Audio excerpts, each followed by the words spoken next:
Welcome into the Sportsmemo College Football Bowl betting special podcast where we got our one of our college football experts, Robbie Veno. Follow him on Twitter at RobVenoSports. Robbie, welcome to the podcast. How are you?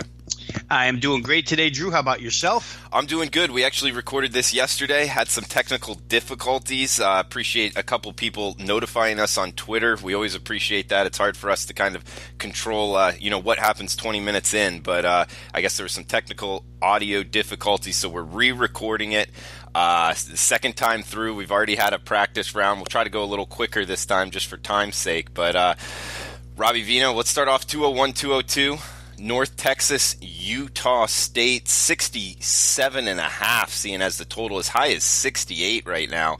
Also, Utah State, the Aggies laying 8 in this game. They opened 10, Robbie. A big story here is Utah State's coaching staff is on the move. Head coach gone, I believe. Offensive and defensive coordinators are going with them. And on the other side, North Texas, Seth Luttrell and company, he was, rumored to be taking the Kansas State job. He's going to stay. Looks like a positive there. The market reads it as a 2-point positive, going from 10 to 8. That's Utah State laying in this game. How would you look to bet North Texas, Utah State, Robbie? Yeah, it's a good game. I mean, I've liked both teams all season long. I think that Utah State has been a little kinder to myself and clients this year, basically by playing them up and over the total. Drew, the offense led by Jordan Love has been explosive all season long. First note here, and we'll do this through all the bowl games as we go this season because it's important, but the weather in the bowl game here will be just fine. High of 52 degrees, 0% chance of rain. That means that both of these offenses, which are very potent, should have a nice dry track to play on. You talked a little bit about the coaching situations in this particular contest. Drew, for Utah State, Matt Wells did take the Texas Tech job, and I believe is taking his entire staff with him. However, the most important note to me of all is the fact that offensive coordinator David Yost has stayed behind. He's the only full-time coach that stayed behind to coach the bowl game with this team. Yost, very young, innovative offensive mind. Anybody who's seen Utah State play this year knows it. But he's going to be the game day play caller, and to me that makes a world of difference. Not so sure that I would jump on the North Texas side from a coaching angle perspective, maybe for other reasons, value. Maybe people thought Utah State was a little bit high, but with Yost calling the plays, Utah State very, very dangerous in this contest. As you said, Seth Luttrell sticks around. That makes the players very happy. Expect two highly motivated teams here. I think you'll get 100% focus out of each team. They also come in, Drew, off of bowl game losses last year, which is important. You know, teams like this, group of 5 teams that get to back-to-back bowls and lose the prior season, like to make amends for those losses. In North Texas's case, it was a 50-30 loss to Troy in the New Orleans Bowl last year. In Utah State's case, a heartbreaker 26-20 loss to New Mexico State. Look for both of these teams to be extremely motivated here. I think one situational angle that plays very strong in this game in the favor of Utah State is the altitude. North Texas does not play games in venues where there's altitude. Utah State very, very used to playing in altitude. Haven't played in Albuquerque this year, but did play there last year, obviously with New Mexico being a conference rival. And they do play, obviously, at home in Utah and in the mountains where the altitude is much higher, Air Force, so on and so forth. So I think altitude, especially at the pace that Utah State plays, as I mentioned earlier, if you've watched them, you know how fast they are. The tempo is up there. It could be an advantage for Utah State. I think it will be. Fundamentals real quick here. I'd make Utah State a bit more diverse offensively. They have a 2-headed running back tandem in Darwin Thompson and Gerald Bright. It's a little bit stronger than UNT, who only features sophomore DeAndre Torrey, actually the third team running back for North Texas. They've been through the first 2, lost them due to injury this year. I would make Utah State the more diverse offense. Both quarterbacks here should be the storyline, Drew. Jordan Love against Mason Fine, both extremely talented quarterbacks. One fundamental edge that I found in this game could be the wide receiving duo of Utah State, Ronquavian Tarver, Jalen Green. These two guys go 6'3", 215, 6'2", 205 respectively. We've seen them wreak havoc on smaller corners this year. North Texas, a good defensive team, needs to be up to the task here against those two guys. ATS records. I want to bring these up last here in this particular handicap. Utah State, 8-3-1 this year over the total. The exact opposite of that, even further extreme, is North Texas, who went 1-10-1 under the total this year. So 10 of 12 games played by North Texas, despite their potent offense, 10 of the 12 stayed under the total. Very contradictory trend there. Robbie, I do want to give a shout out to the guys that helped us out on Twitter, giving us a shout out for the audio issues on the last podcast. It was Andrew Yersa, thanks man, and also Jason Elling. Appreciate you guys reaching out on Twitter and letting us know. Also, anytime you guys want us to answer any questions on Twitter, we're happy to do so. We got Kyle Honeyset asking about the FCS games, which we'll throw in here as well.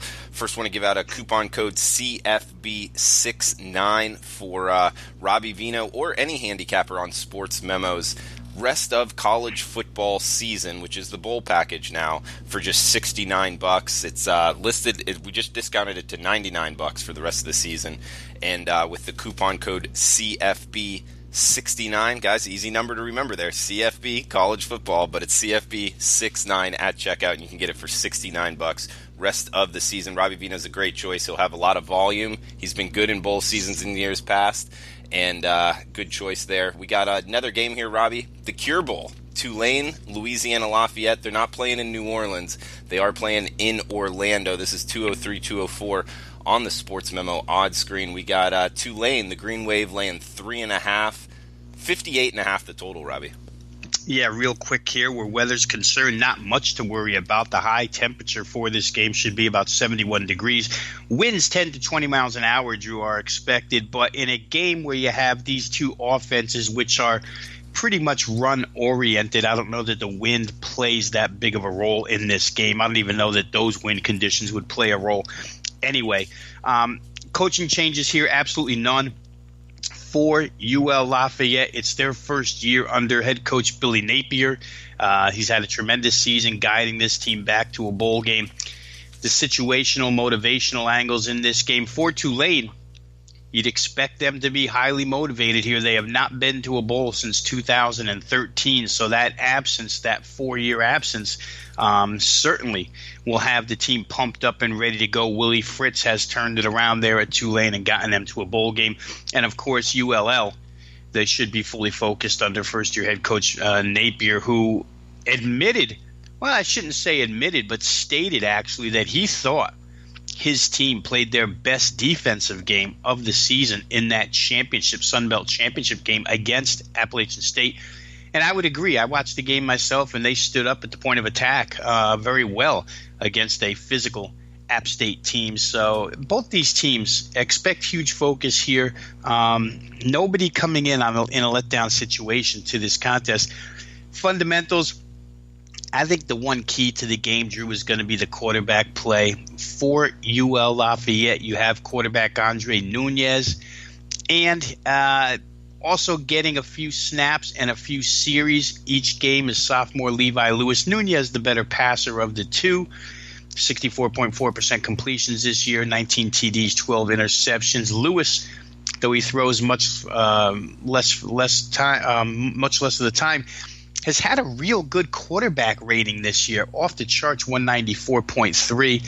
Both of these guys in the passing game now, they rate an edge over Justin McMillan, the LSU transfer who quarterbacks Tulane, hasn't had a great season throwing the football. Didn't come in as a very accurate passer, 68 of 136, only 50% here, 9 TDs, 3 INTs. I'd expect the air attack of Lafayette to be a little more productive in this game than that of Tulane. The run games are going to be, the main thing here for both of these squads. For Lafayette, you have to love the sophomore duo of Trey Regis and Elijah Mitchell. These two guys, very good runners, a little bit different respectively. Regis a little more between the tackles. Mitchell, while he goes between the tackles, a little more home run burst. Both of those guys, it should cause Tulane a bit of trouble here. I think, and watching the Appalachian State game, Drew, very quickly, the offensive line for UL Lafayette impressed me quite a bit. Opening up holes against that defense for this ground attack should be a little easier against Tulane here. I think that question marks or keys in this game fundamentally will also be the Lafayette run defense. Can they figure out Willie Fritz's triple option? That could be troublesome for them. And again, the Tulane pass defense against Nunez could be a sore spot for that team as well. Biggest non-fundamental key to this game is probably the strength of schedule.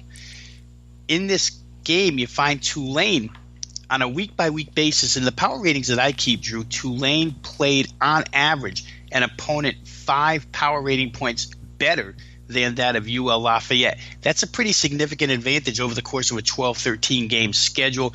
Tulane obviously coming from the more difficult conference, the American Athletic. They faced 8 bowl teams this year.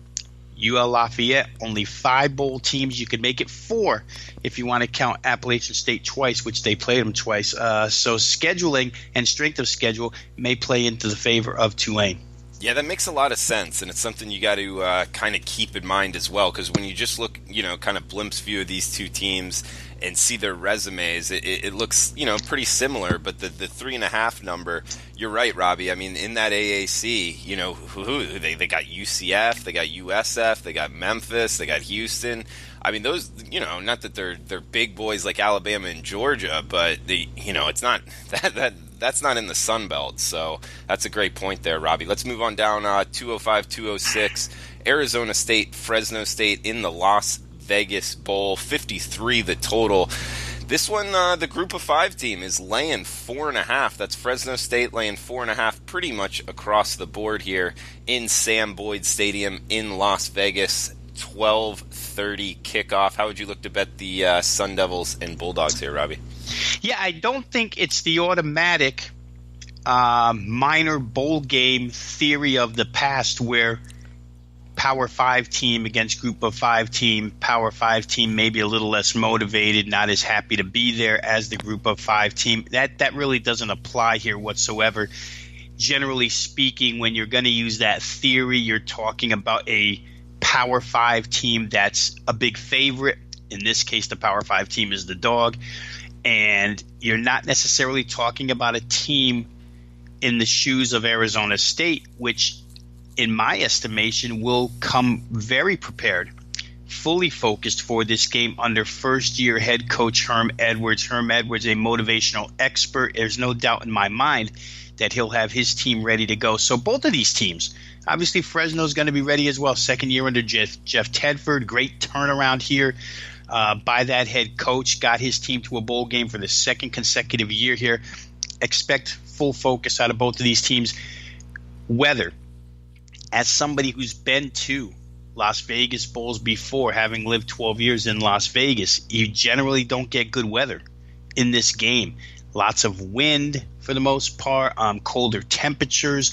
But here they're going to have great weather for this game. I mean, the Las Vegas people, the bowl people, have to be extremely happy that they get a good day to play this game, which will help both offenses here, obviously. What won't help the Arizona State offense, and what is the biggest factor in this game, and the most talked about factor in this game, is the fact that their star wide receiver, N'Keal Harry, will not play in this contest. He, like many others, as we go through these bowl previews, Drew, will be listing guys who are, ducking out of the bowl game in order to prepare for the NFL draft. That's the case for N'Keal Harry, a guy who may go first round, could be the first wide receiver off the board by the time draft time comes. Who knows the way that board changes over the course of the next 4 months. But without Harry, it's an extremely difficult road for Arizona State on the offensive side of the football. He's Manny Wilkins' prime target, and I'm just going to throw a couple numbers out there to prove the importance and the void left behind by Harry's absence here. On the season, N'Keal Harry, the leading wide receiver or receiver overall for this team has 33 more receptions than the second leading receiver on the team, Kyle Williams.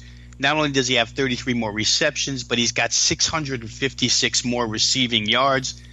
N'Keal Harry posted 9 touchdowns this year. Second leading wide receiver, Kyle Williams, only had 1. That's a large void. That's a big gap. That's hard to compensate for. Arizona State will obviously find other ways. Maybe they'll go to the ground game, but you're talking about facing a defense that ranks top 30 against the run, top 30 against the pass. There's no easy way to move the football against Fresno State. Been proven all season long. Go ahead and check their scoring margin, their point differential on the year, one of the best in college football. So this is going to be a tough offensive matchup for Arizona State. Doesn't mean they can't win. Just means that they're going to have to find other ways to move the football without Harry. Fresno State, as far as motivation is concerned, they come out last year under Jeff Tedford in the bowl game, and they win right away. They upset Houston. They were an underdog in that game. They win straight up 33-27. ASU, not under the guidance of Herm Edwards, gets bombarded 52-31 by NC State last year. So the guys who were there last year and remember that bowl loss by 3 touchdowns be highly motivated. I don't see an advantage where motivation is concerned in this game. Talked a little bit about the fundamental matchups between the Fresno State defense and the Arizona State offense. I want to hit real quick on Fresno State quarterback Marcus McMaryion, one of the most under-the-radar quarterbacks in the nation this year. Kids had almost 70% completions this year, 69.8 to be exact. But how about 3,453 passing yards and 25 TDs to only 3 interceptions? Manny Wilkins probably comes into this game. In fact, he does come into this game as the better-known quarterback, the perceived better commodity, because McMaryion isn't seen as much on television. But Marcus McMaryion probably comes in with a little bit of chip on his shoulder to prove that he can play quarterback as well. I like that angle here for Fresno State. Season ATS numbers very quick. Couldn't pull too much, but I will talk about Fresno State as an under team. Overall this year, 3-9-1 under the total. But even bigger than that, they're 8-1 in their last 9 games heading into this contest under the total.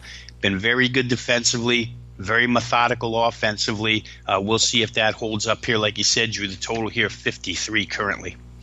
Yeah, Robbie, I mean, it's one of those things. I think it's a little bit of a tricky handicap because we got Herm Edwards. Obviously, he was at ESPN and then in the NFL before that. So as far as coaching track record, there's not a lot to go off of, which – in bowl games it is huge, how a coach prepares their team. We do know, however, it's Herm Edwards. I say this tongue-in-cheek. He is going to have his kids playing to win the game. So it's a tricky handicap. I agree with you, though. Motivation, I don't see it. I actually kind of like the Pac-12 team here, catching points. But we'll see what happens on Saturday in Las Vegas. We got 2 more bowl games here, plus a little FCS look, 207, 208. Eastern Michigan, Georgia Southern.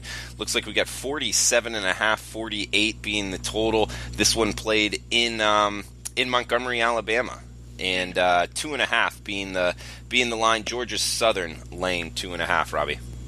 Yeah, Drew, and just to backtrack a hair for a couple seconds here, real quick for those who would look at the angle of the Arizona State offense against the Fresno State defense. Remember that out of the Pac-12 this year, Arizona State played Washington and Utah, the 2 best defensive teams in that conference, and they covered both of those games. They only lose to Washington 27-20. They get the cover in that game. And against the Utah Utes, they go for 536 total yards of offense, not all on N'Keal Harry's shoulders because they ran the football 50 times in that game for 251 yards. So, getting back to what I had said fundamentally in that game, Arizona State, they'll have to find different ways to move it, but they've proven against defenses that are top-notch, they can still cover games, so you want to look at that angle as well. Here in this game, Drew, Eastern Michigan, obviously, kind of the heartbreak team of the 2018 season. All those 3-point loss seemed like every game they played early on this year wound up being decided by 3 points. No stranger to close games. Obviously, the line in this one tells us that it should be another close game. Weather's going to be pretty good here, between 45 and 54 degrees. It's 4:30 local start, which means it'll go from late afternoon into night by the time 3.5 hours are complete in this game. So you're going to get pretty decent temperatures, though. You won't get any rain, no wind conditions. Two teams that, don't necessarily move it at will. Let's put it that way. I think better known for their defense than offense. The question that comes immediately to mind is, can Eastern Michigan's defense handle the option offense of Georgia Southern? And that question is probably answered as, it's hard to say.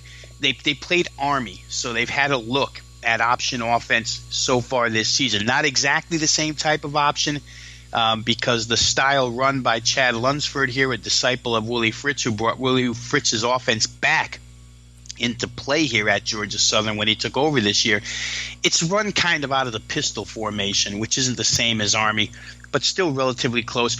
Army got 289 rushing yards against Eastern Michigan this year. Only 4 yards a pop, though. So that's an important thing to note here, that while 289 looks like a big number, Army didn't run roughshod over Eastern Michigan. Final score in that game was 37-22 Army. So for EMU, I'm kind of in between on whether or not they can handle Shai Werts and this option attack. But when I dug a little bit further, Drew, you find that there's 4 games that probably leave you scratching your head as far as rush defense on the Eastern Michigan side is concerned. They give up 341 rushing yards to Purdue, 8.1 per carry. I know about Rondale Moore, but Purdue not known as a running football team. They get 341 and 8.1 per pop. Northern Illinois against Eastern Michigan goes for 235 rushing yards. It's been a struggle for Northern Illinois to move the football all season long, so that number kind of is a red flag.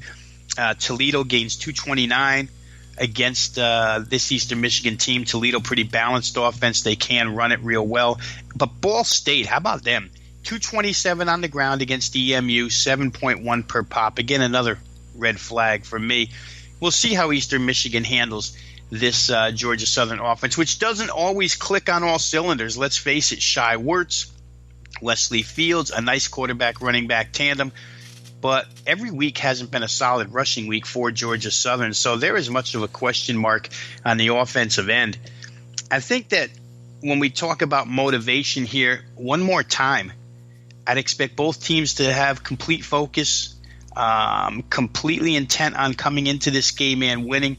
You're talking about an Eastern Michigan team that didn't get a bowl bid last year, so they'll be hungry to play here. 2016, they go to the Bahamas Bowl and lose a heartbreaker 24-20 to ODU. Kids that were around for that one probably remember it. Like I say, that was a heartbreaking loss. And for Georgia Southern, I talked about it earlier, when you're playing under your first-year head coach, Chad Lunsford, and you haven't been to a bowl since 2015, no doubt motivation's on your side as well. So you could make that a wash as far as motivational edge is concerned in this game. I think that real quick here, where point spreads are concerned, there's nothing regular season-wise overall, but I want to point out some second-half numbers here for guys who bet second halves.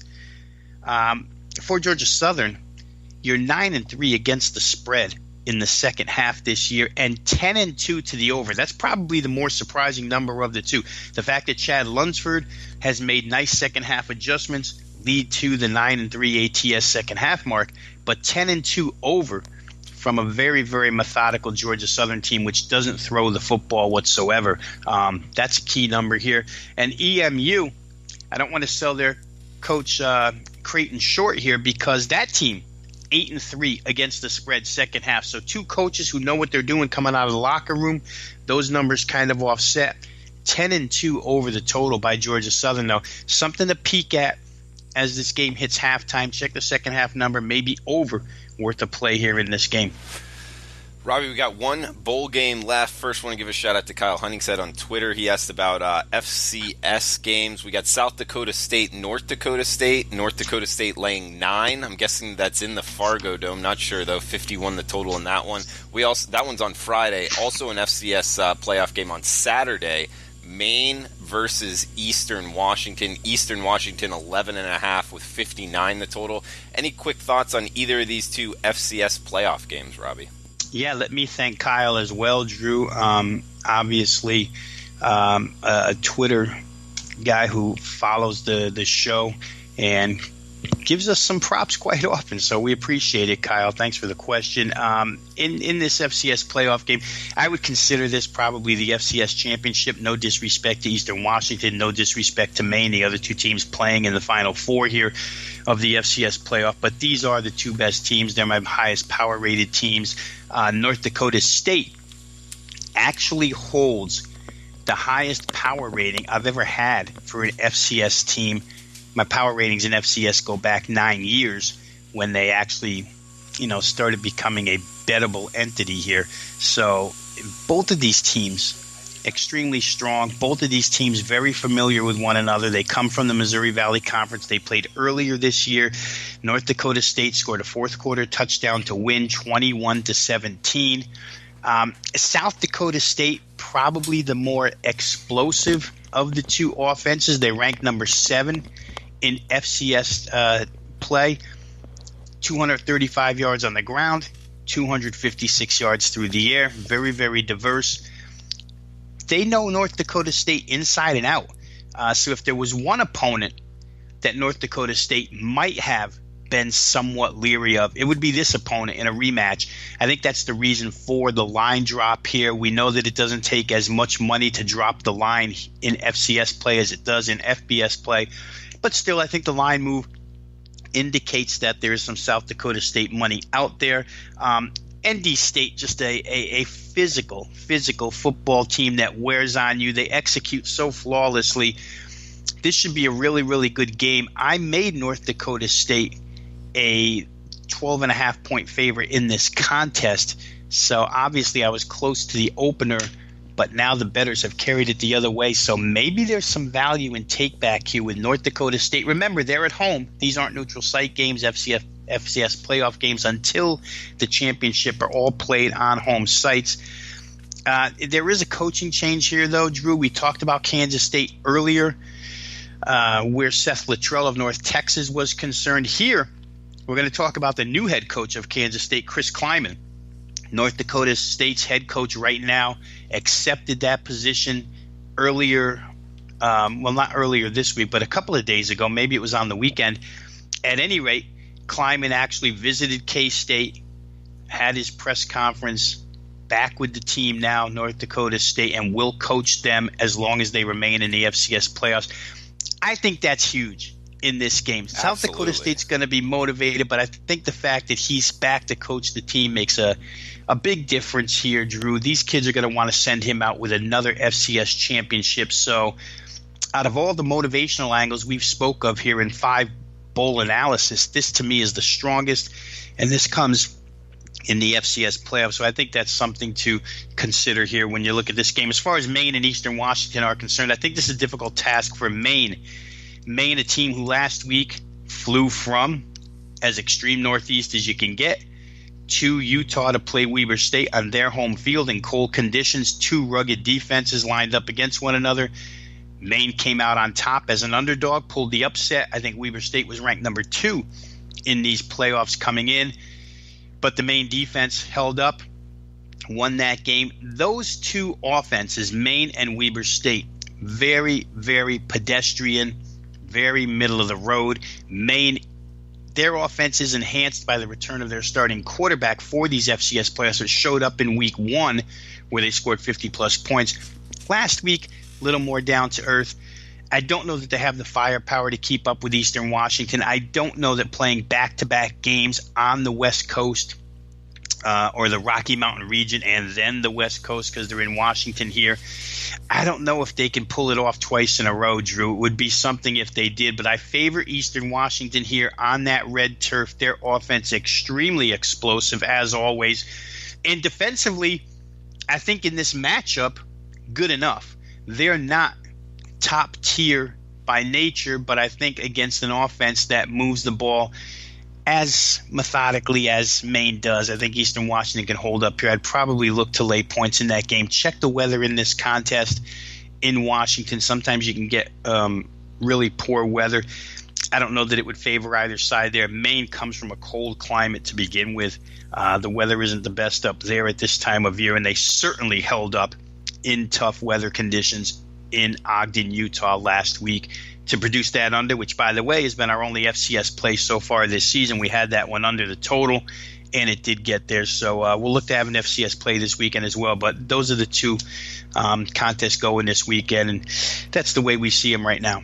And Robbie, just to make sure, so Maine's going back-to-back Pacific time zone trips here. Do you think that's reflected in this?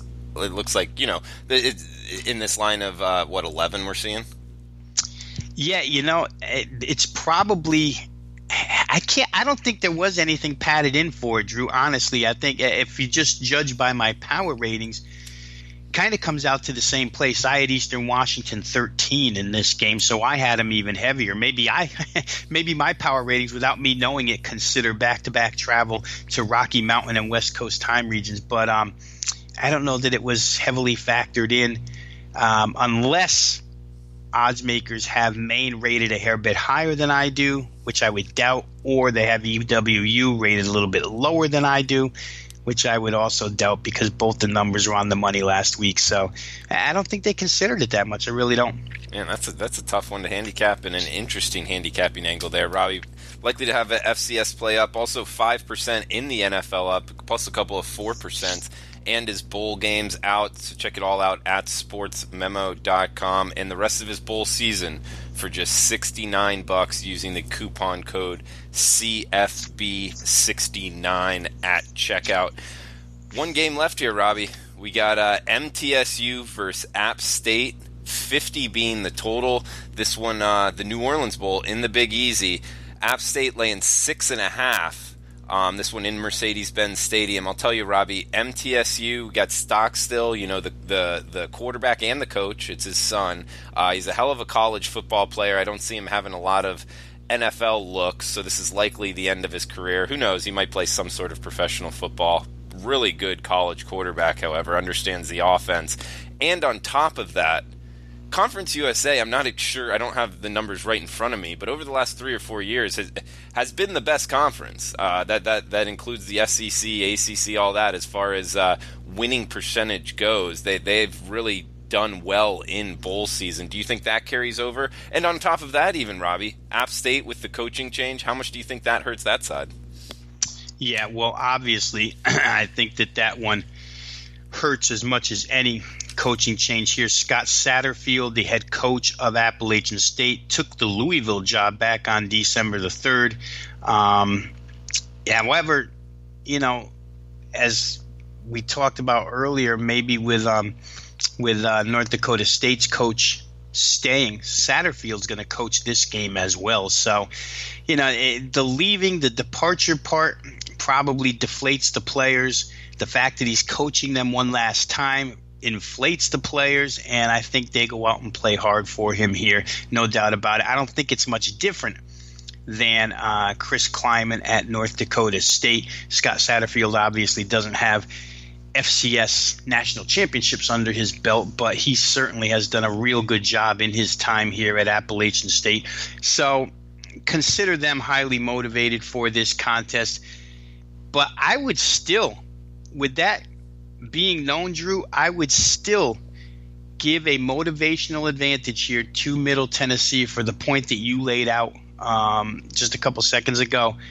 I think, how long has Brent Stock still been the quarterback of that team? He may have even taken a medical redshirt year. I feel like he's been around 5-6 years as quarterback for that team. I could be wrong on that, but certainly he's gone through his share of injuries and other things.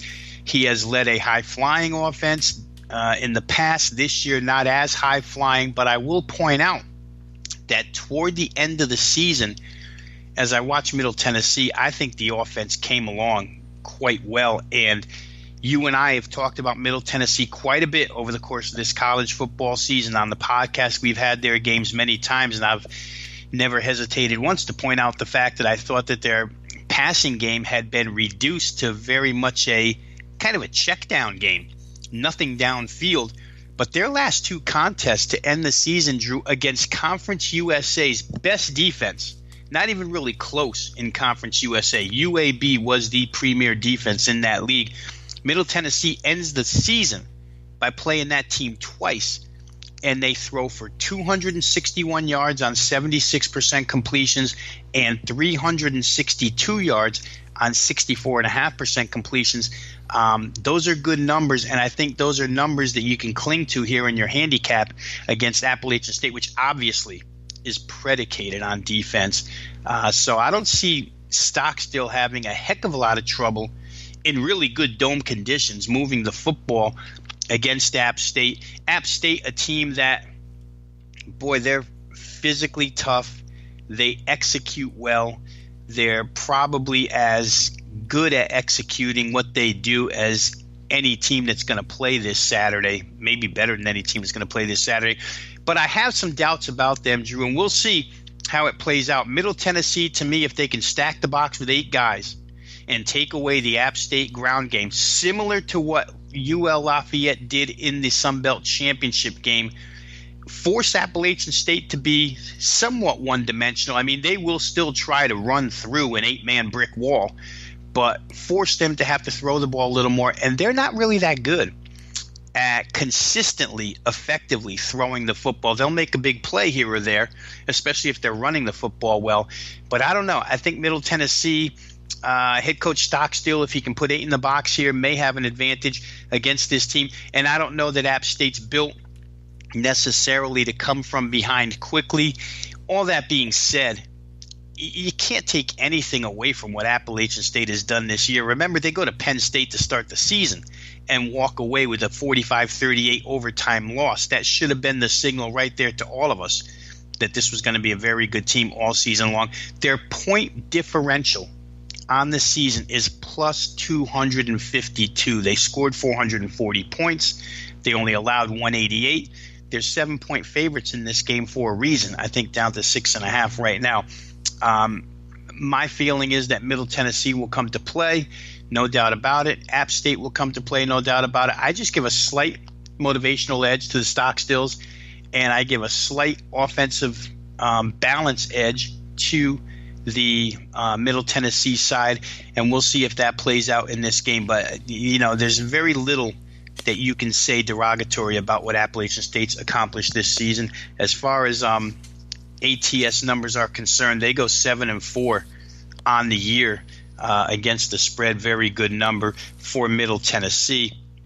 They had a second half number that I wanted to point out here real quick, 3-9-1 under the total in the second half, 3-9-1 under the total. That's 75% unders in second halves this year by MTSU. So while they're known for offense, the defense hasn't been that bad this season for MTSU, only allowed 25.3 points per game. All right, Robbie, great breakdowns of all the bowl games plus the FCS. Guys, remember the coupon code CFB69 at checkout for the rest of college football season with any handicapper. Robbie Veno, Brent Crow, Teddy Covers, myself. Obviously, Robbie Veno is a great choice, has had good success in the bowl season, and like you heard, he knows his stuff as far as college football gambling. We got a big college basketball card coming up on Saturday, plus NFL weekend. Lot going on here at Sportsmemo. We'll be right back with actually the first soccer podcast of at least recent future with Sportsmemo, so stay tuned for that. But guys, best of luck with your bets. Talk with you soon.